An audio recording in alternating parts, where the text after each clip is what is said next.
Bonjour à tous. Donc aujourd'hui, petite vidéo donc avec ma perche. Donc aujourd'hui, je souhaitais donc vous parler d'une chose que je trouve, bref, à force de lire Ziké, il y a des éléments que j'arrive à voir et qui sont extrêmement intéressants et qui peuvent, je pense, vous sauver la vie pour certains d'entre vous.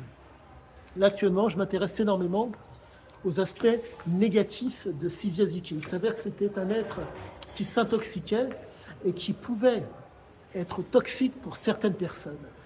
Le choix de ces aventures s'explique d'autant plus. Quand on est un adepte des drogues, malencontreusement,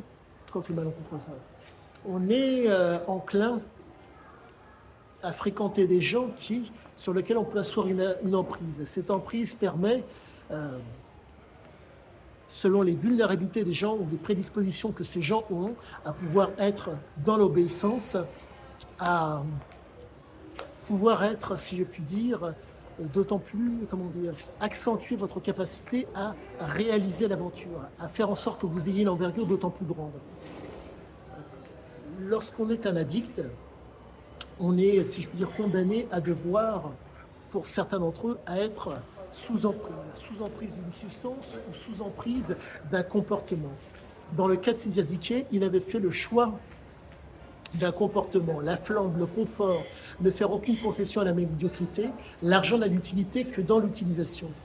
Donc on est réellement face à quelqu'un qui a fait des choix, si je puis dire, je ne dirais pas dramatique, mais qui lui a été salutaire. Car, voyez-vous, il avait cette force que d'autres n'ont pas, d'être en mesure de prendre du plaisir, de prendre le plaisir, en tout cas, d'utiliser une substance jusqu'à ce que le plaisir cesse.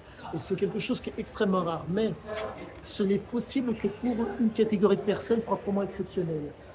Les êtres qui sont toxiques et qui, si je puis dire, enfin, qui s'intoxiquent, mais ne cherchent pas à être toxiques vis-à-vis des autres. Ce qui fait qu'ils sont énormément, comment vous dire, la jouissance est le mot d'ordre. Leur jouissance est le mot d'ordre.